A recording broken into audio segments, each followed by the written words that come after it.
কেমন লাগছে? এত সুন্দর রাস্তা ছেড়ে গেলাম, এরপরে আমাদেরকে এই রাস্তা দিয়ে উঠতে হবে। চলো, মনে হচ্ছে পাগল হয়ে গেছে। জাস্ট এটা দেখো, এই গাছের ভেতরে কি ভালোবাসার এত, মানে গাছগুলো তো লোকের ভালোবাসা। একটা দুর্ঘটনা ঘটে গেছে আমাদের এখানে, অনু বেরোতে গিয়ে স্লিপ থেকে পড়ে গেছে। গুড মর্নিং ফ্রেন্ডস, আর সকাল সকাল আজকে হচ্ছে ঘাটশিলার ডে 2, আর তোমরা দেখতে রয়েছে দুলছরের নতুন একটা ব্লগ। কেমন আছো সবাই? আমরা করি খুব ভালো আছো। আর ঘাটশিলার ব্লগের প্রথম সেকেন্ড ডেতে আমরা এই ছিলাম গেস্ট হাউস, সেখান থেকে বেরোচ্ছি। আর এখন আজকেও একটা বেড়ানোর প্ল্যান আছে। দেখা যাক, রাত্রে ভালো মতো ঘুম হয়েছে, এখানে কিন্তু ঠান্ডা সেভাবে এখনো পর্যন্ত পড়েনি। আর দেখা যাক আজকে আবার বেরোবো। আর আজকে আমাদের ফেরার ট্রেন।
যারা শহরের থেকে গরমের কারণে একটু ঠান্ডা এবং নিরিবিলি আর সবচেয়ে বড় কথা নিরিবিলি, করে নেমে যায়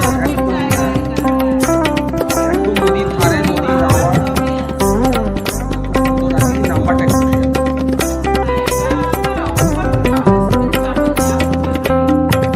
ফোন করলে এসে ডাইরেক্ট পিক আপ করার ব্যবস্থা হয়। মানে বলতে বাধ্য, এটা আমি কালকে রাত্রে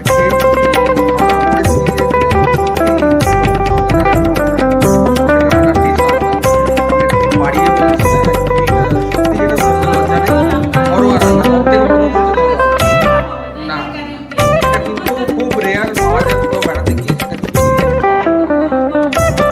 দিদির লাস্ট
স্নান করছে, কিন্তু কি দেখাবো আমি জানি না। নদীর পাড়ে এসে এরকম একটা অভিজ্ঞতা হবে আমি ভাবতে পারিনি। সবাই স্নান করছে, উল্টো দিকে ঘোরালে লোকে স্নানটা তো নিশ্চয়ই দেখালে আমার ইউটিউবের চ্যানেলটা মানে স্ট্রাইক খেয়ে যাবে। সো স্ট্রাইক আমি দিতে চাই না, বাট এখানে আমি ঘাট ফাট পাড় কী আছে না আছে আমি ওগুলো একটু দেখানোর চেষ্টা করবো।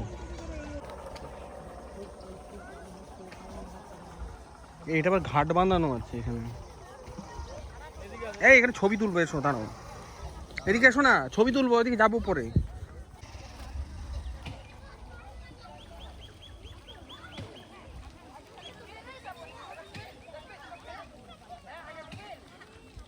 আচ্ছা, এখানে ঘাটশিলা হওয়ার নামটার কারণ পিছনে হচ্ছে এখানে ঘাটে ঘাটে শিলা, তাই ঘাটশিলা। আর নদীর নাম স্বর্ণরেখা, মানে সুবর্ণরেখা আমরা বাংলায় বলি, কিন্তু হিন্দিতে এখানকার লোকেরা বলে স্বর্ণরেখা। কারণ এখানের নদী থেকে নাকি, নদীর বালিতে নাকি স্বর্ণ পাওয়া যেত কোনো এক সময়। এখন সোনা যা দাম, তাতে স্বর্ণ পাওয়াটা খুব দুষ্কর, বাট সেই কারণেই এনার নাম হচ্ছে স্বর্ণরেখা। আর এখানে প্রচুর এই মানে প্রত্যেক পাহাড় মানে নদীর মধ্যেখানে প্রচুর শিলা অর্থাৎ পাথর, দ্যাটস ওয়াই জায়গাটার নাম হচ্ছে ঘাটশিলা। আর এই দেখতে পাচ্ছেন কোনো একটা প্ল্যান্ট, এখানে কিন্তু কপারের প্রচুর প্ল্যান্ট আছে। এইদিকে একটা দেখতে পাবে কপার প্ল্যান্ট, এই যে এখানে একটা কপার প্ল্যান্ট, আর এইটা একটা কিছু মানে জানি না, বলছে লোকে বলছে উপর দিয়ে গাড়ি যায়, কিন্তু ভেতরটা পুরো মানে একদম মানে কি বলবো ঢাকা দেওয়া একটা কোনো রাস্তা, হয়তো কোনো প্ল্যান্টের কোনো কিছু যাওয়া আসা করে। আর ওই পারে আমরা কাল রাত্রে গিয়েছিলাম, মানে কাল বিকেলবেলা গিয়েছিলাম ওখানটায় বেড়াতে। বাদ বাকি নদীটার অবস্থাটা কিছুটা এরকম, আর এখানটা দেখাতে পারছি না কারণ এখানে প্রচুর লোকে স্নান করছে। আর কোথায় চলে এসেছি দেখো, জাস্ট আমরা পাটা পুরো ভিজে ফেলেছি, স্বচ্ছ জল এখানে দেখুন। আর এখানে দেখতে পাচ্ছ গোকুল চলে গেছে কোথায়, ওই খানিকটা দূরে, নদী ধপাস করে পড়বে যখন তখন বুঝবে। গোকুল টাঙ্গা ওইদিকে, অত দূরে গিয়ে তোমার ফিলিংস কি মনে হচ্ছে? ও এখন শেয়ার করা যাবে না ফিলিংস। তো যাই হোক, আমি নামিনি, কোনো আমার কোনো ইয়ে নেই নামার, না না না কোনো শখ নেই আমার যাওয়ার। ভাগ তাহলে আমি ওদিকে যাবো না, আমি ওদিকে যাবোই না, অসম্ভব, কোনো প্রশ্নই উঠছে না যাওয়ার। এখানে পড়ে গেলে শেষ, আমার স্ট্যামিনা অত নেই। আর এই জলের মধ্যে দাঁড়িয়ে যথেষ্ট ভালো মজা হচ্ছে। এই যে অনুপ আসছে দেখুন, দেখতেই পাচ্ছেন আপনারা, এই সরি অনুপ বলছি, গোকুল আসছে। আমার আবার দেখতে পাবো আমার আবার চটি না ভেসে চলে যায়। আমি তো এদেরকে ধরে ইয়ে করলাম, না না না আমি যাবো না, ভাগ না, না না না আমি আসবো না, চলুন দেখা হচ্ছে। আমি যাবোই না, ওইদিকে ভাগ। না না না পাগল নাকি, পড়ে যাবো রে ভাই। ফাইনালি অনুপে সরি গোকুলের সাহায্যে কিন্তু চলে এসেছি। দেখুন পা ভিজিয়ে কোনখানটা, ওইখানে দাঁড়িয়েছিলাম, ওইখানটা এক হাঁটু জল পেরিয়ে চলে এসেছি। আর পেছনে কিন্তু নদী বয়ে যাচ্ছে পুরো। আর এই হচ্ছে এখানকার সৌন্দর্য। অবশ্যই এখানে কিন্তু খাল প্রচণ্ড, এবং জলটা সব থেকে বড় কথা হচ্ছে জলটা স্বচ্ছ জল, এখানে কিন্তু কোনো নোংরা নেই। এত লোকে যে এখানে জামা কাপড় কাচ্ছে, স্নান করছে বা আদার্স এখানে পোড়ানোও হয় মেবি আশেপাশে পুরো ইয়ে। তো এই জায়গার জলটা কিন্তু একদম স্বচ্ছ জল, এটা কিন্তু মানতে হবে। মানে গঙ্গা জল যেরকম থিতিয়ে যায় নোংরাটা, এখানে কিন্তু পাথরের জন্য না জলটা স্বচ্ছ, এটা কিন্তু একটা জিনিস আছে। তো চলো আর কি, প্রকৃতির সৌন্দর্যটা দেখে নাও।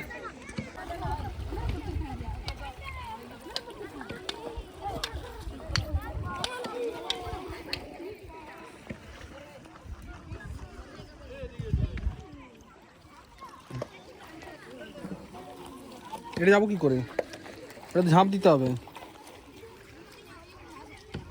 নোংরা করে দিলাম জায়গাটা, ওটাতে যেতে পারলে ভালো হতো। ওটা ঝাঁপানো যাবে না, জাম মেরে চলে যাবো, কিন্তু আসার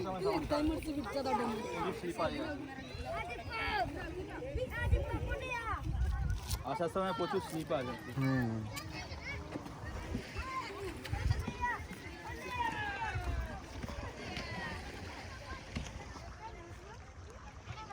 একটা দুর্ঘটনা ঘটে গেছে আমাদের এখানে, অনু পেরোতে গিয়ে স্লিপ কেটে পড়ে গেছে, এদিকে আবার পড়ে গেছে এখানে। ওই দিক দিয়ে নিচ দিয়ে ওই দিক দিয়ে ওকে ধরে নিয়ে আসতে হবে। আমাকে যেমন গোকুল ধরে নিয়ে এলো, দেখি কিন্তু সত্যি ইয়ে আছে। আর ও আবার আরে চটিটা খুলে রেখে আয় না ভাই, আমিও চটি খুলে রেখে এসেছি ওখানে, প্রচণ্ড স্লিপারি। আমি যদিও হাফ প্যান্ট পরেছিলাম, আর ও ফুল প্যান্ট এই যে দেখতেই পাচ্ছেন। আবার গেল মনে হচ্ছে, পড়েছে, জোর পড়েছে, খুব জোরে পড়ে গেছে। কোথায় এসেছি তাহলে বুঝতেই পারছো কোন জায়গায়। আমিও পড়ে গেছি, অনুপের পড়া দেখিয়েছিলাম, অনুপের পড়াটা দেখিয়েছিলাম, বলে গেল আমার পুরো ভিজে গেছে। দেখো দেখতেই পাচ্ছ অবস্থা, আমি ভাগ শালা আমি পুরো ভিজে গেছি। না আর আর আমার পড়ার কোনো শখ নেই। না না আমার অ্যাকশন রিপ্লে এটা কোনো শুটিং হচ্ছে না, অ্যাকশন রিপ্লে করার কোনো প্রয়োজন নেই। আমি পড়ে গেছি ধপাস করে আবার। তো চলো আর কিছু করা নেবে, স্নান টান করে আবার বেরোবো, তারপর দেখা হচ্ছে। তো ফাইনালি আমরা আজকে সেকেন্ড ডে স্টার্ট হয়ে গেছে। আর এটা কিন্তু আলটিমেটলি আমাদের মানে হোটেল থেকে, মানে যেখানে গেস্ট হাউসে ছিলাম সেখান থেকে একদম কাছে এটা। আর আজকে আমার একটা অ্যাক্সিডেন্ট ঘটে গেছে, সবাইকে বলা হয়নি। সেটা হচ্ছে যে আমি পড়ে গেছিলাম নদীর জলে, পড়ে গিয়ে আমার ফোনটা জলের তলে চলে গেছিলাম, পড়ে গেছিলাম, পড়ে গিয়ে ফোনে জল ঢুকে গেছে। জল ঢোকার ফলে হয়েছে কি, চার্জার হচ্ছে না, সো নেট ফেট সব বন্ধ করে দিয়েছি। আর জাস্ট ভিউটা দেখো তোমরা, এবারে উল্টো দিকে ভিউটা দেখাচ্ছি, কেমন লাগছে জানাবে কিন্তু অবশ্যই। এটা হচ্ছে আমরা এদিকে উপরে উঠবো, আর সিঁড়ি আছে এখানে, চিত্রকূটে সিঁড়ি আছে, তো সিঁড়ি দিয়ে আমরা উঠছি। সেকেন্ড ডে আজকে আমাদের ট্রেন, বাট 2 ঘন্টা এখন দেখাচ্ছে লেট আছে ট্রেন। 2:37-এর ট্রেন, মোটামুটি আস্তে আস্তে 4:37। এবারে আরও লেট হবে আমরা জানি, তো দ্যাটস ওয়াই আমরা আরও বেড়াতে বেরিয়েছি। জাস্ট জঙ্গলের মধ্যে দিয়ে আমরা একটা পাহাড়ে উঠছি, এবং এখানে সিঁড়ি ধাপে ধাপে করা আছে, এটা হচ্ছে একটা অ্যাডভান্টেজ। তো চলুন ওঠা যাক। যত এরকম করবি তত কিন্তু দেরি হবে, যত করবি তত দেরি হবে। তাড়াতাড়ি নয়, মানে টাইম কোথায় কাটাবি? তাড়াতাড়ি কেন? ও নিজে ইতিহাস আছে, ভূগোল আছে, সব আছে, চল বলছি। গুগল ও আজকে নিজে কোনো ফটো ভিডিও তুলবে না, তো ওই কারণের জন্য আজকে তাড়াতাড়ি। কেন ফটো ভিডিও কেন তুলবি? কিছু বলছি, वाह शाबाश, मेरे हाथ में कुछ नहीं है, सूखा है। कितना अच्छा लगा, कितना अच्छा लगा। ছবি তুলবি তো? वो हाथ ऐसे What करके are you पानी doing, man? टपकेगा। আমারও কিছু নাই, আমি এরকম করে একটা জিনিস। এখানে একটা মজার জিনিস পেয়ে গেছি, সেটা হচ্ছে এখানে একটা গাছের, মানে জাস্ট বাংলায় বলে মনসা গাছ, তার মধ্যে আবার প্রেমের কাহিনী লিখে গেছে। তো সেটা তো অবশ্যই তোমাদের সাথে শেয়ার করব। দেখো কীভাবে লিখেছে, জাস্ট আমি ফ্রন্ট ক্যামেরা দিয়ে দেখাচ্ছি। আচ্ছা না, ব্যাক ক্যামেরা করে দিই, নাহলে কতটা দেখাতে পারছি সেটা বুঝতে পারছি না। তো দেখো এখানে কিন্তু অনেকগুলো পাতাতে লেখা মানে নাম। তো আমি যেটা দেখাচ্ছি সেটা হচ্ছে বড় বড় করে ছোটি এস ছোটি আর প্লাস বিশাল লেখা আছে। তো চলো দেখা যাক ব্যাক ক্যামেরা করে। এই যে জাস্ট এটা দেখো, এই গাছের ভেতরে কে ভালোবাসার এত, মানে গাছগুলোতে লোকের ভালোবাসা। এই দেখো এখানে সোনু, এখানে কিছু লেখা ছিল। তো মানে জাস্ট চিন্তা করো এখানকার মানুষের অবস্থা। এখানে আবার কি রূপা,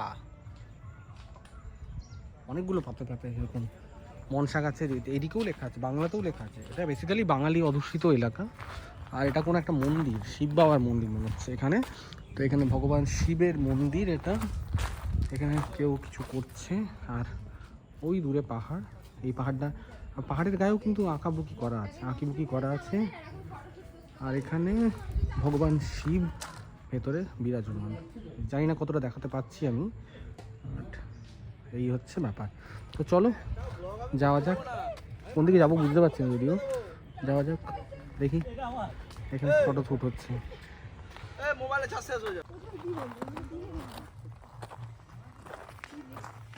সাপ আছে কিন্তু, গোকুল সাবধান। এখানে কিন্তু সাপে খোলস ছাড়া। ভালো ছবি তুলে দেবো। নির্ঝর সত্য, নির্ঝর লেন্স থেকে বেরো, নির্ঝর। আমি উঠছি তো, আমি বেরোবো কেন? উঠছি, উঠে চলে যাচ্ছে। নির্ঝর বেরো লেন্স থেকে। আরে উঠছি ছাদ পাহাড়ের উপরে, লেন্স থেকে বেরো। এখানে রেল লাইন দেখা যাচ্ছে। আরো একটু নিচে করতো, এরকম করে যাতে পাহাড়গুলো অনেকগুলো দেখা যায়। দাঁড়াবো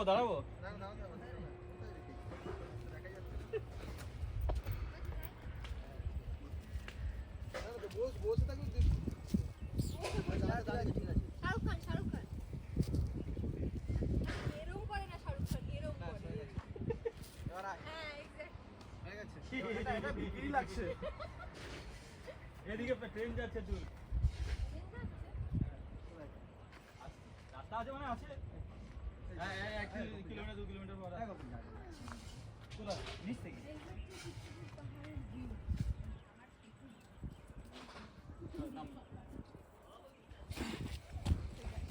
তুই আমার অর্ধেক ফটো ডিলিট করে দিস। না আমি সবাইকে দিয়ে দেব।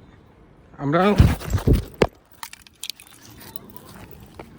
পড়ে গেলাম জানেন, পাহাড়ের উপর উঠে এসে পড়ে যাচ্ছি। কেন, আমার আজকে কি পড়ার দিন আমি জানি না, পড়ার দিন কিনা, কারণ একবার নদীতে পড়েছি, আবার পাহাড়ে এসে পড়ে গেলাম ধপাস করে, পাটা গেল আটকে জুতোর মধ্যে আর পড়ে গেলাম। মেবি হয়তো আমি আপনাদের সাথে কথা বলতে, মানে আপনাদের সাথে না, মানে আমি ভিডিও স্টার্ট করতে গেছি, পড়ে গেলাম। আর এখন উঠে গেছি পাহাড়টার একদম টপে, আর সেখান থেকে ভিউটা একবার দেখিয়ে দেবো সবাইকে। অসাধারণ একটা ভিউজ, যেটা মানে কথায় প্রকাশ করা যাবে না। তো চলুন ভিউজটা দেখে নেওয়া যাক।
অনু মনে হচ্ছে পাগল হয়ে গেছে নাকি? जाना नहीं मुझे छोड़ के बे पैसा दे मुझे छोड़ के परदेसी मेरे यारा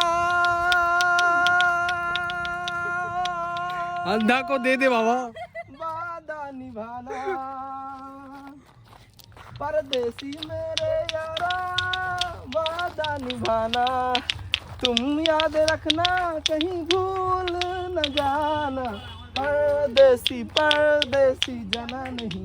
আর এরপর পৌঁছে গেছিলাম একটা ড্যাম আর একটা ঝর্ণাতে। তো চলো সেগুলো নিয়ে আসছি ফোর্থ পার্টে। সরি টু সে, ভেবে বলেছিলাম 3টে পার্টে আসবে, বাট হ্যাঁ 4টে পার্ট করতে বাধ্য হলাম কারণ ভিডিওটা অনেকটা লং হয়ে গেছে। তো এখানে এন্ড করে দিচ্ছি পার্ট 3 ঘাটশিলা। পার্ট 4 নিয়ে ঠিক 2 থেকে 3 দিন পরে দেখা হবে। আর ততক্ষণের জন্য সবাই কিন্তু চ্যানেলটাকে সাবস্ক্রাইব, ইউটিউবকে আর ফেসবুকে কিন্তু ফলো করে দিও পেজটাকে। আর লাইক করতে ভুলো না, লাইক কমেন্ট শেয়ার অবশ্যই জানাবে কেমন লাগছে ঘাটশিলা ব্লগ। দেখা হচ্ছে পার্ট 4 নিয়ে খুব শীঘ্রই। চলো ততক্ষণের জন্য টাটা।